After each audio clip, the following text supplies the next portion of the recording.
Halo sahabat Kompas TV, kembali bersama saya Glory Oyong Presenter versi Artificial Intelligence. Kali ini kita akan membahas soal kesehatan mental, kunci hadapi ketidakpastian global. Isu kesehatan mental akhir-akhir ini semakin menjadi sorotan karena berbagai faktor terutama yang memengaruhi kaum muda. Tekanan ekonomi, sosial, politik, teknologi, dan ekologis kini menjadi beban hidup.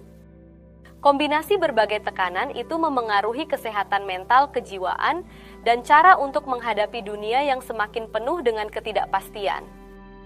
Beberapa hari terakhir ini muncul peristiwa atau pemberitaan yang terkait dengan kesehatan mental. Dari Australia, sedikitnya 6 orang tewas dan sejumlah orang lainnya terluka dalam insiden penusukan massal di Mall Westfield Bondi Junction, Sydney, pada 13 April 2024. Pelaku penusukan bernama Joel Cauchi disebut memiliki masalah kesehatan mental.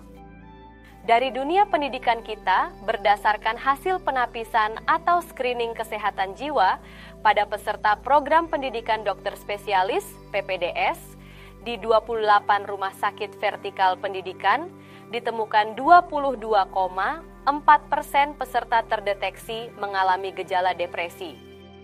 Sekitar 3% diantaranya bahkan mengaku merasa lebih baik mengakhiri hidup atau ingin melukai diri sendiri dengan cara apapun. Banyak peristiwa serupa yang terjadi di sekitar kita masuk dalam memori kolektif. Masyarakat dari berbagai kalangan atau latar belakang mengalami masalah kesehatan mental dalam berbagai tingkatan, ringan hingga berat. Oleh sebab itu, isu kesehatan mental akhir-akhir ini semakin menjadi sorotan. Kesehatan mental menjadi faktor yang kemudian harus menjadi perhatian penting. World Happiness Report 2024 pada Maret lalu mengungkapkan, kalangan anak muda di seluruh dunia sekarang memiliki tingkat kebahagiaan yang lebih rendah dibandingkan generasi di atasnya. Jika dibandingkan dengan generasi-generasi lainnya, mereka yang lahir sebelum tahun 1965 rata-rata lebih bahagia dibandingkan mereka yang lahir sejak tahun 1980. Di antara generasi milenial, evaluasi terhadap kehidupan seseorang menurun seiring bertambahnya usia. Sedangkan di kalangan generasi baby boom, kepuasan hidup meningkat seiring bertambahnya usia. Evaluasi rata-rata kehidupan nasional didasarkan pada 6 variabel, yaitu PDB per kapita, yang menunjukkan tingkat kesejahteraan, harapan hidup sehat, memiliki seseorang yang dapat diandalkan, kebebasan menentukan pilihan hidup, kemurahan hati, dan bebas dari korupsi. Menanggapi laporan World Happiness Report 2024 ini, Forum Ekonomi Dunia, WEF, menyebutkan terdapat setidaknya 3 faktor yang memengaruhi kebahagiaan kaum muda. Pertama, tantangan ekonomi yang dihadapi, terutama menyangkut biaya hidup dan pekerjaan.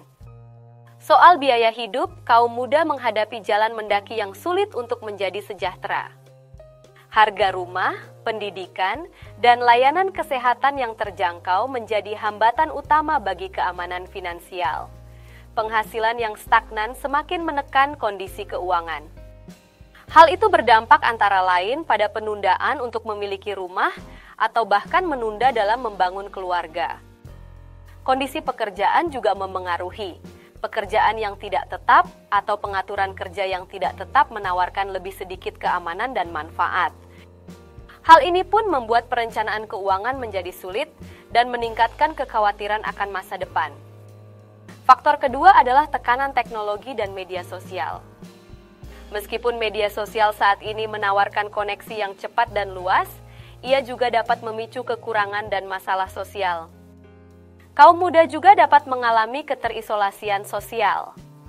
Meskipun koneksi internet dapat selalu membuat terhubung dengan dunia maya, kaum muda justru mengalami kurangnya hubungan tatap muka yang lebih mendalam atau bermakna. Hal itu disebabkan berkurangnya waktu luang, terbatasnya mobilitas, atau adanya kecemasan sosial. Merasa terputus atau terisolasi dari komunitas yang mendukung dapat berdampak negatif pada kebahagiaan, Faktor ketiga adalah ketidakpastian dan kecemasan akibat perubahan iklim dan polarisasi politik.